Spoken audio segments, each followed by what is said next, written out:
The broadcast is now starting. All attendees are in listen-only mode.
Hi everybody, welcome to the second webinar of Ideas by Interpreters. This is Caroline.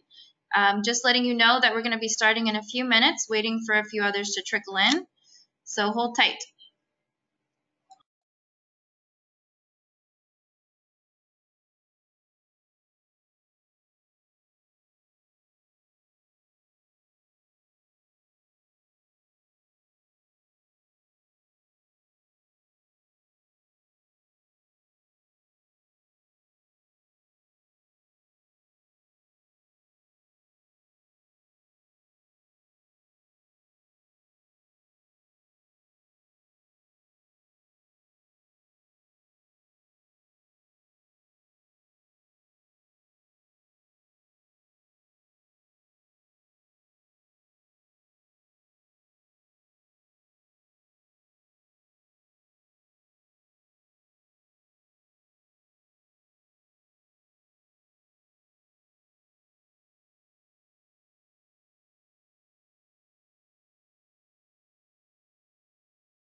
Hello, everybody, and welcome to the second webinar series of Ideas by Interpreters. My name is Caroline, and I'm here with my colleague Dieter. Hello. Hello, everyone.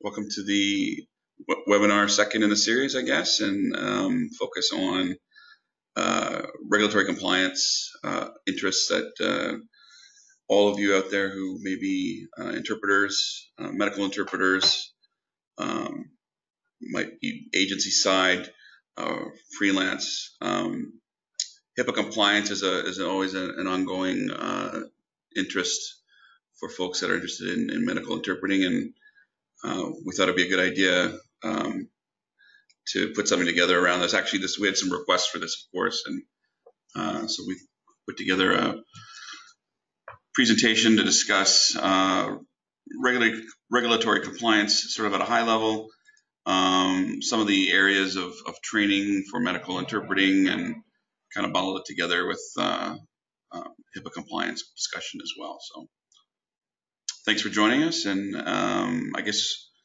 we'll go ahead and get started. Yes, just getting this presentation up and running. Let's give us one moment here.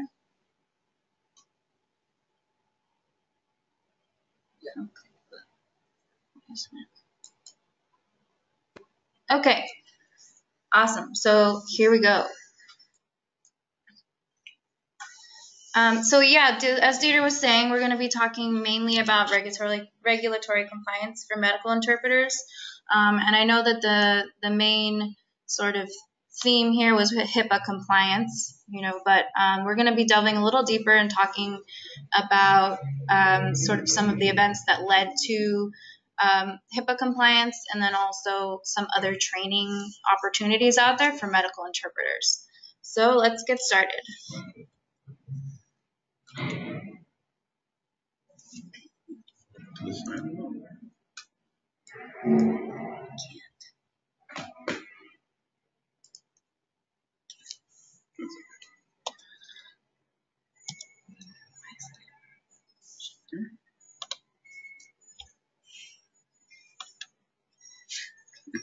Okay, we're just familiarizing ourselves with how to forward slides here. So today, just a quick overview of what we're going to talk about. Obviously, I want to just take a sort of a high-level, 10,000-foot view of what it means to be a medical interpreter today. And I know many of you may be already doing this today, or may have interest to get more involved in medical interpreting. And we get frequent questions that come in. How do I get involved in this? Like, what's the roadmap to becoming a medical interpreter? What are the requirements? How do they change from state to state and all of that? And truthfully, it could be a little bit like a Wild West. The rules, are kind of a moving target sometimes, and this is the kind of webinar that we probably will give again and again, because things will change. HIPAA compliance, of course, changes and updates with some frequency. So, hopefully this is useful for folks out there on the webinar, and we'll do a sort of a high level on what it means to be a medical interpreter today. Of course, we'll talk about Joint Commission, Affordable Care Act, and HIPAA compliance. We'll look at what are the compliance requirements for interpreters out there right now. Just touch a little bit about the Boostlingo platform and how we're compliant, just so you're clear across that. And then we'll take a look at some training options for those of you that may be seeking, to enhance, augment, further your education around medical interpreting. And then we might have some time towards the end to open up for a few questions as well. Yes. Okay. So first, I wanted to kind of just go over what is the background that medical interpreters tend to come from. Well, it's kind of all over the board, really.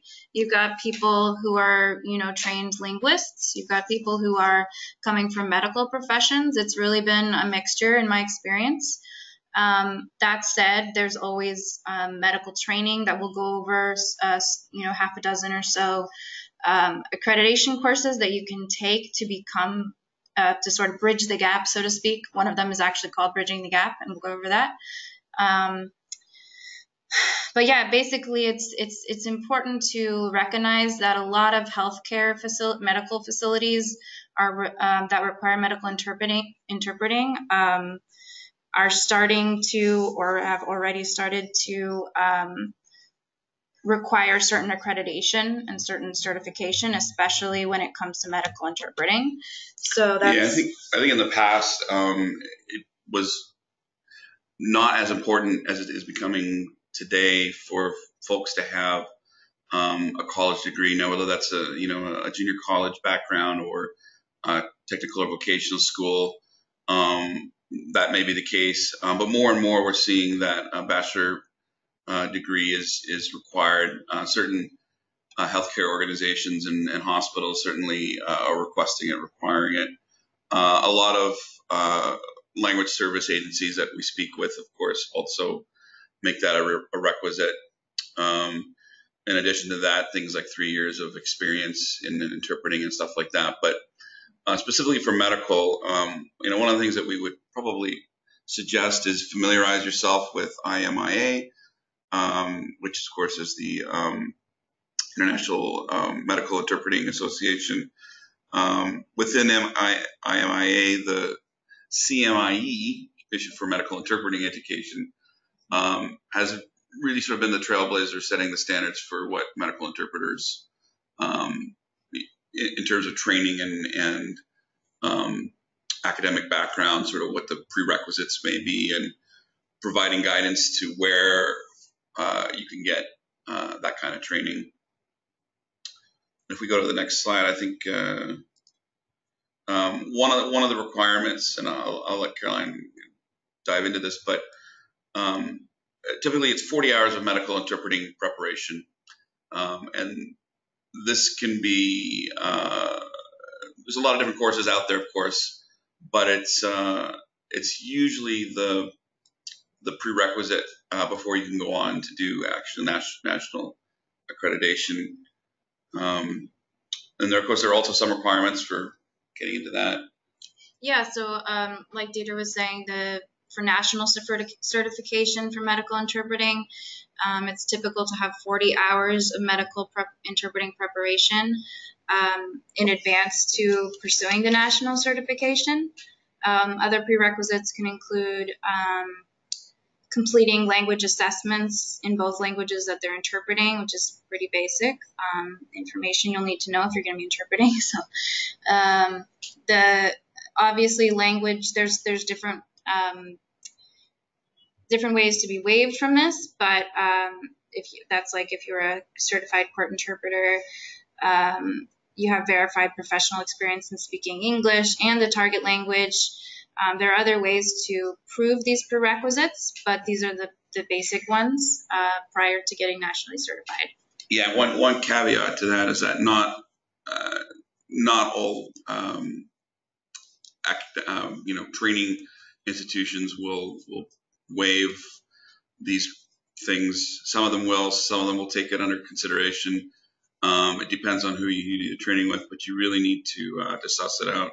If you have a background in court interpreting, that comes with certain hoops to jump through as well, so they will take that under consideration. But really, medical is very different from legal, so the requirements are still going to be, language comprehension, language ability in both the target and source languages, and of course, if you have any language training, they'll take that under consideration as well.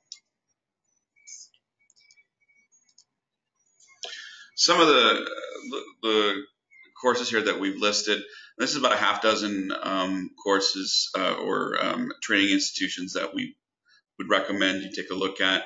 It's probably maybe 20 or 30 good organizations nationally that will help you get that kind of training. A number that we're familiar with. Obviously, Bridging the Gap has a long history of providing training. The Community Interpreter is a really great program, and actually I would recommend folks check out Cross Cultural Communications site.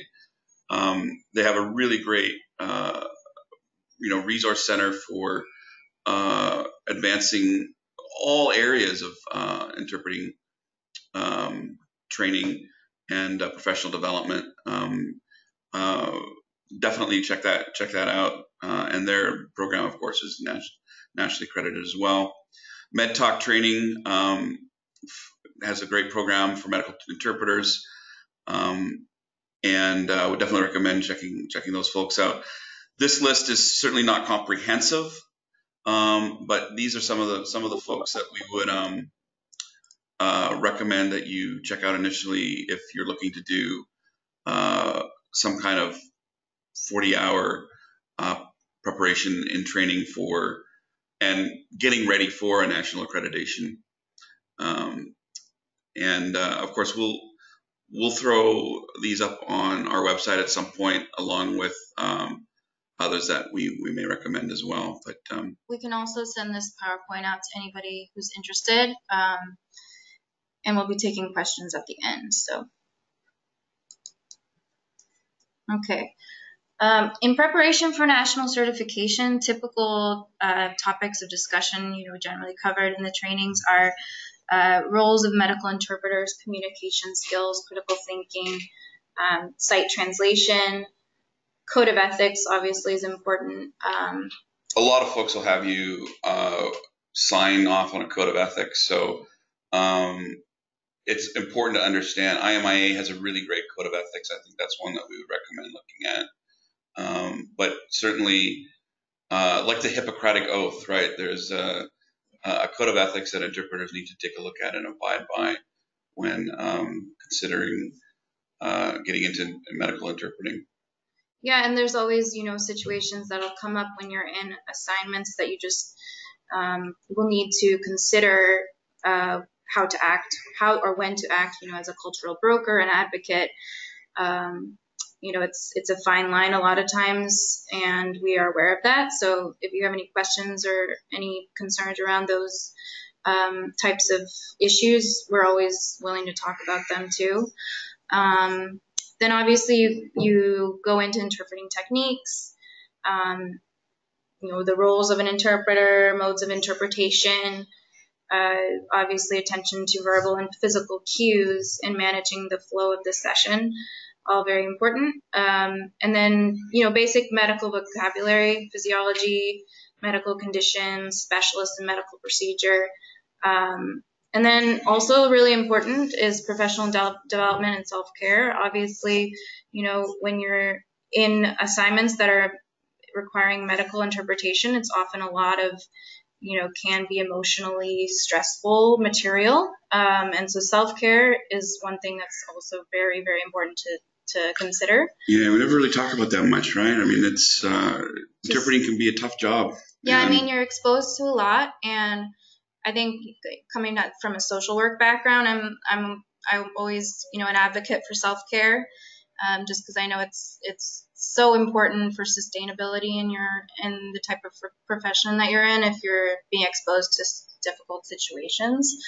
I was going to actually just add to this that as you're considering or growing your career as a medical interpreter, we see more and more requests from physicians and healthcare facilities for interpreters that have areas of specialization. So when you're doing that basic medical vocabulary and physiology and all that stuff, to the extent that you can continue that kind of study into specific areas, knee surgery, cardiology, mental health, what have you. Any track that you can continue down is definitely going to be very helpful, because certainly, as there are specialties in medicine, physicians tend to request interpreters who have deep knowledge in specific areas.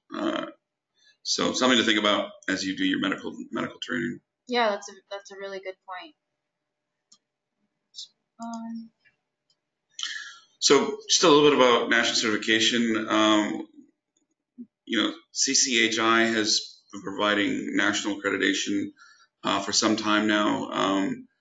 and is now extending out to diffuse languages as well, which is really great because, for the longest time, we saw that if you were, a Spanish interpreter or Mandarin interpreter, maybe even Russian or even Vietnamese, there was a program for you in place. But now, pretty much, all languages can find a track towards national certification. Certainly something that CCHI is working on, and more and more, increasingly, and I'll let Caroline chime in on this, but a lot of hospitals, a lot of healthcare facilities are requesting specifically folks with CHI or CHI core certification. They know to ask for it. It's important to them, and it instills even further confidence in the capabilities of the interpreter in those circumstances. So, if it's something that you're going to pursue, get 40 hours of medical interpreting under your belt, and then I would definitely recommend looking towards getting national accreditation. The benefits are just massive. Yeah, especially in the long run. It may seem like a lot right up front, but it's something that's gonna benefit your career moving forward as a medical interpreter. Just having those accreditations, certifications, and also you'll have more opportunity as an interpreter. There'll be more jobs open to you. Yeah. So. And it's just increasingly more and more in demand. Yeah. And it may be to some extent there'll be certain opportunities where without the national certification, certain jobs just won't be available to interpreters that don't have that certification in place. So definitely something to aspire to and work on if you're not there yet. Yes, definitely. Okay. Joint Commission. We just wanted to give a little historical perspective. It's always important to know where you came from, to know where you're going. Title VI Civil Rights 64. Joint Commission sort of set guidelines for access to communication in healthcare settings. And just recently, in I guess around 2010, they sort of updated that to include communication services for limited English and non-English proficiency folks in healthcare situations. Any hospital that accepts federal funding, of course, is required to comply with the Joint Commission outline. But what JCAHO did was basically set guidelines around standards for training, for medical interpreter education, and more importantly, how to properly assess the levels of comprehension competency for medical interpreters out there.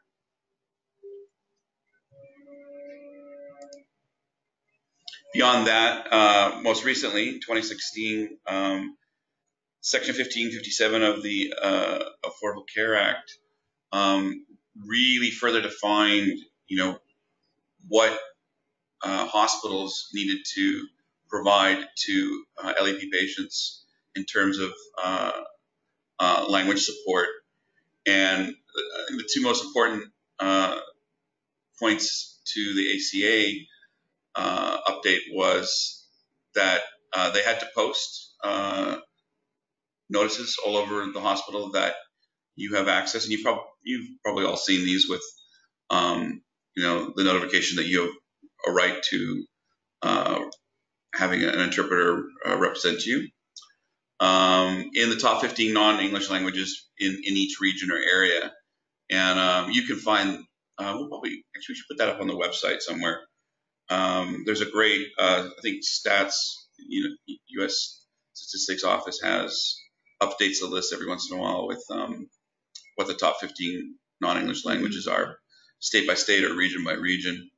And then, of course, most importantly, use of qualified interpreters in healthcare scenarios. And, establishing some level of proficiency and standards so that hospitals and patients can have the confidence that the interpreters that they are engaged with have a level of accreditation and competency and ability and understand privacy and security around providing interpretation services. So very very very important recent update to Yeah, very recent, very important though. Okay. So we're going to delve into HIPAA compliance, which is, one of the reasons why we're here. What is HIPAA? It's something, it's a word it's a acronym we've thrown around. You've probably all heard it before, but it's become increasingly important in the interpreting industry. The Health Insurance Portability and Accountability Act of '96, that's what HIPAA stands for. It basically sets the standards for electronic exchange, privacy, and security of electronic protected health information. So that's something that's really important, obviously, for medical interpreters because you're privy to information about patients that is supposed to be very confidential and can be easily transmitted. So how does HIPAA affect you as an interpreter? Any sort of interpreting assignment, whether it's on demand or not, involving the discussion of medical records, care, treatment, and billing info implicates electronic protected health information. So it's important for the interpreter involved to be compliant and to understand what it means to be compliant. And that involves a little bit of reading. Yeah, it's a short training, but it is a little bit dense. That said, it's something that we should all consider as medical interpreters. Yeah, so HIPAA compliance for interpreters, effectively, you need to understand PHI. What does it mean to preserve PHI? How does it affect the folks that request the interpretation services? How does it affect the hospital or medical facility that is requiring or requesting the interpretation services? And it's really a focus on ensuring that, and of course we've all signed, if we've been to a hospital anywhere in the U.S., we've all signed away HIPAA documentation. And whenever we sign those documents, we believe that if we're in a room with a doctor, that what is being said, what is being discussed will, be maintained as private between ourselves and our physician. Of course, when you add an interpreter into the mix, we would expect to extend those same privacy rules forward as well. Yeah, exactly. And I guess in the next slide, I think we go over what is that? How does that look from a flowchart perspective? Some of these terms you may or may not be familiar with. Once you do some studying of HIPAA, it will become second nature, I'm sure. Any healthcare provider, whether that's a hospital, clinic, physician, what have you, government agency, those are considered to be covered entities, and they're required by federal law to adhere very strictly to HIPAA compliance requirements. Any organization or individual that provides services to those entities, covered entities, are typically expected to sign what is known as a business associate agreement. And that means that that agency or that individual understands HIPAA law, HIPAA compliance, and is signing a covenant between themselves or the organization and the covered entity that effectively says, I understand what HIPAA compliance means, and I will abide by the rules of HIPAA compliance, And this document confirms my understanding of this and the nature of our relationship between the two organizations. If you look at this flow chart, you'll see as an interpreter, it is very, very likely that you will execute some kind of a BAA between yourself and an agency that you work with or for to provide services to a hospital, or you may be working directly with a hospital, in which case I'm very sure that that hospital will require you to sign a BAA with them as well. If you are part of the Boostlingo network, BoostlingoPros.com network, any part of our cloud network, you are more than likely you are executing a BAA with one of the cloud partners, not with Boostlingo, mind you, because we don't hold your 1099s. We're not an employment agency. We're a software company. Some folks ask about us about that all the time. I want to make that perfectly clear.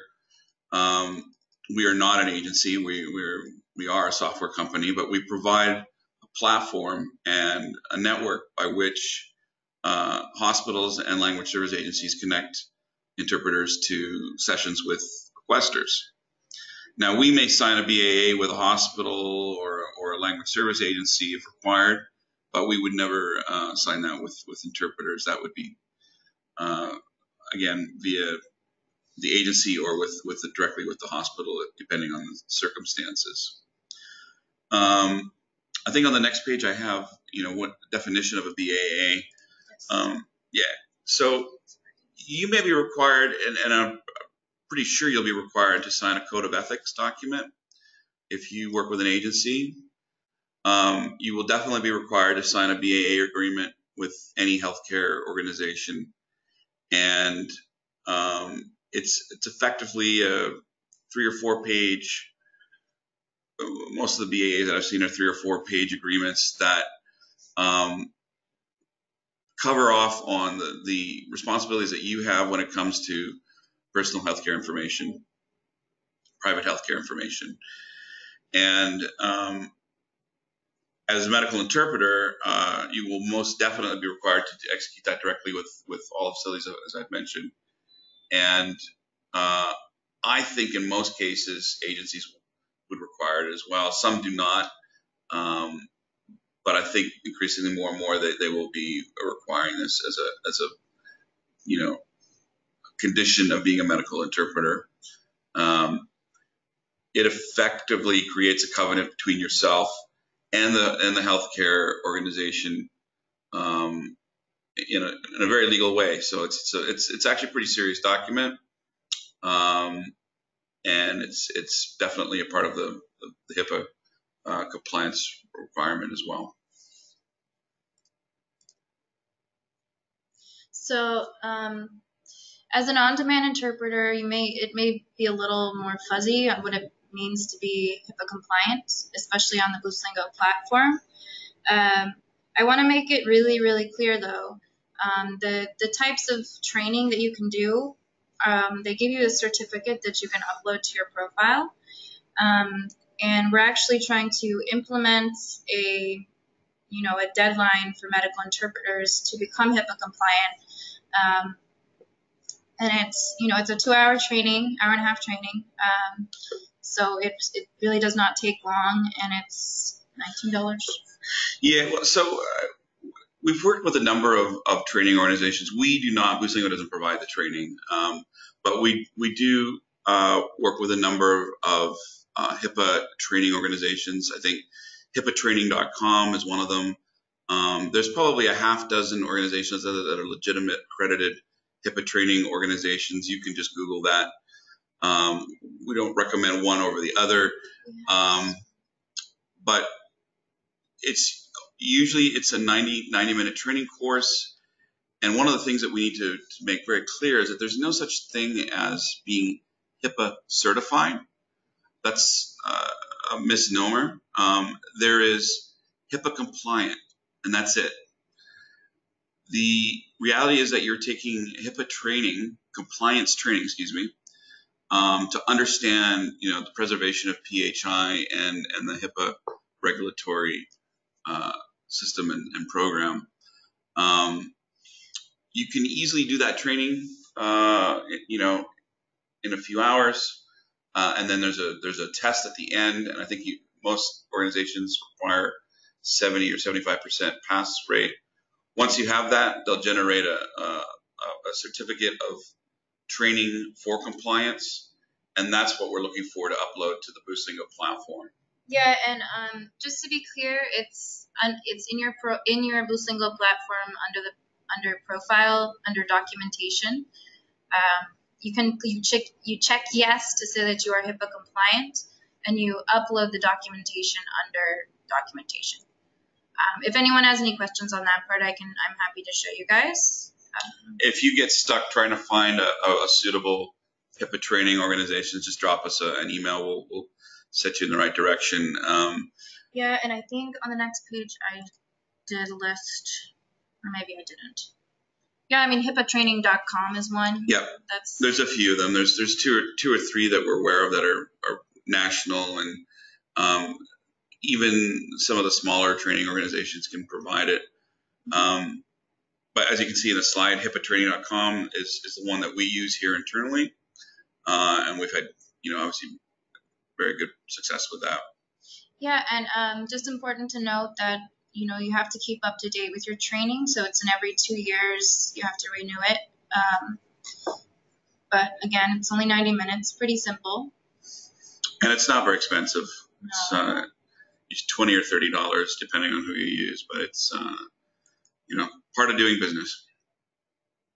So I thought we'd go over just a few common HIPAA violations, just so people are aware how easy it is to violate HIPAA. So basically, obviously, PHI is something that is considered sacred in the HIPAA world, but exposing it is a big faux pas. So if you're gossiping or sharing information obtained that you learned during an assignment, that's definitely a violation. Unauthorized release of information, just like disclosing confidential healthcare information without the consent of a client, is definitely a violation. And then obviously what we discussed before in terms of the HIPAA compliant business associate agreement with all of the vendors. So you guys are the vendors, so we're considering you the ones that need to make sure that you have this agreement with your employer.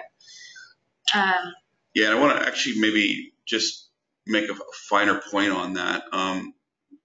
It happens from time to time, and especially in the remote interpreting world. And this is something that we have to. I don't want to say police, but I guess police or enforce. But it's good PHI protocol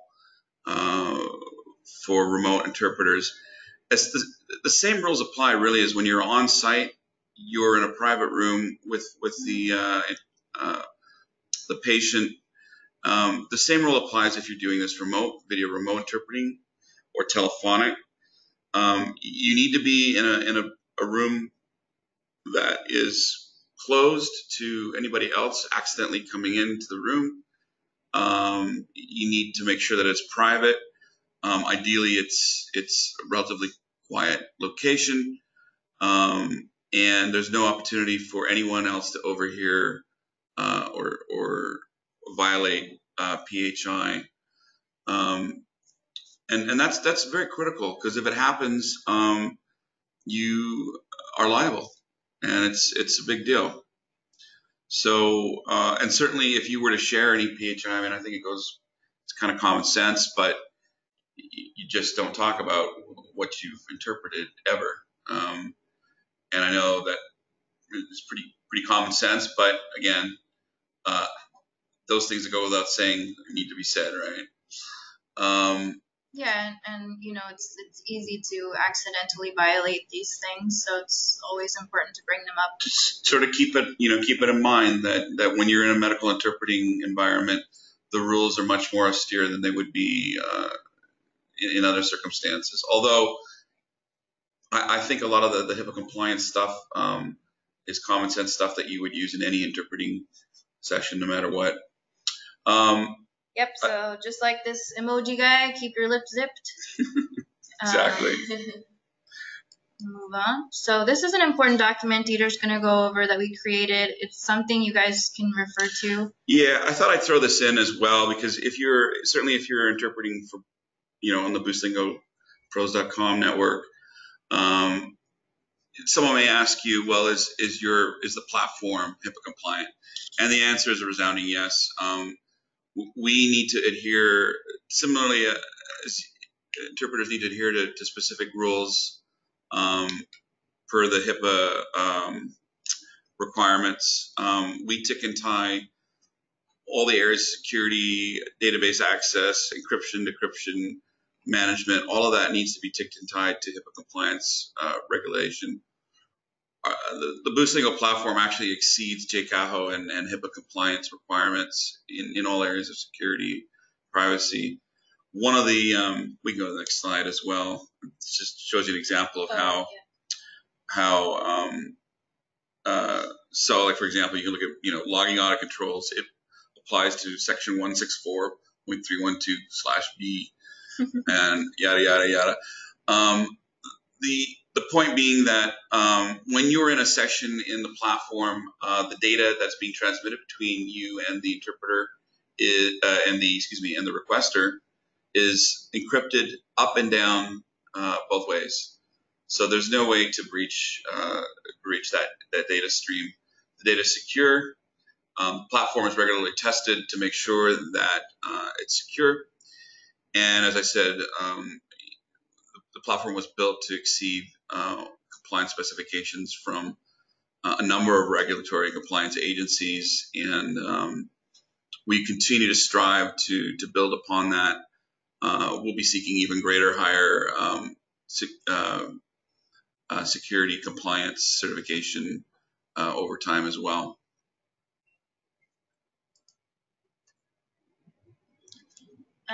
So how can you stay up to date as a medical interpreter or an interpreter interested in becoming a medical interpreter? How can you stay up to date with trends in medical compliance? You can check in with our Boostlingo interpreter community. We post on our blog pretty frequently, weekly. Keep up to date with the IMIA. Become a member. There's also getting and maintaining your national certification with the Certified Commission of Healthcare Interpreters. That gives you a national certification, but it also makes you privy to all the trends and staying up to date with medical compliance. Yeah, there's a lot of good resources out there for folks interested in medical interpreting. The obvious ones, obviously IMIA and NCCHI, are good to just stay abreast of any new developments and movements in the industry. Our blog site is young, but it's growing, and we would always, obviously invite you to come back, contribute, be part of the Boostlingo and the pros.com interpreter community. It's growing, and we certainly support everything that you do, and definitely something that we hope that it's a resource tool for you over time as well. Yeah, and that said, we're always looking for recommendations on tools and resources. So if there's something you want to hear about or learn about, let us know. My email is caroline@boostlingo.com if you didn't know already. Let's see. So yeah, thank you so much for joining us. Here's some, just latest updates. We'll send this PowerPoint out to you guys. But like us on Facebook. You have your own Facebook page if you're a Boostlingo interpreter. Subscribe to our blog, like we said. Connect with me on LinkedIn. That's how I meet a lot of interpreters. So, and then register for our next webinar, which is going to be September 25th, 11 a.m. And send us ideas. We want to hear all of these webinars we put together are basically generated by feedback from you, the interpreters. Yep, that's why it's called Ideas by Interpreters. We want to talk about what's interesting to you. So, and then last but not least, the winners of the fully funded HIPAA training course are Rebecca Biesel Ortega, Nadia Cindy, and Maria Luz Garcia. I'll be emailing all of you individually just to for logistics. But congratulations and thank you for participating. Thank you, everyone, and we'll see you soon.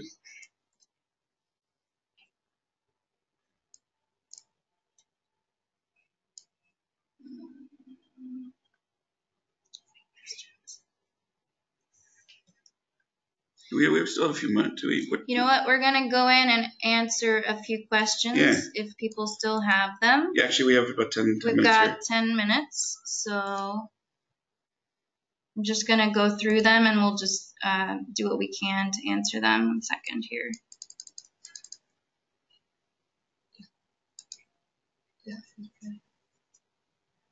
Okay.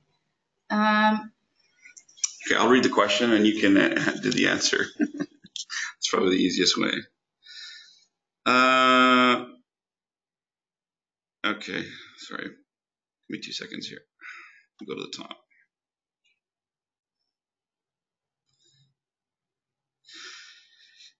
Erin has left the meeting but asked, what does on-demand mean in this context? On-demand means instant through video remote or telephonic interpreting. So within, seconds of connecting to a session.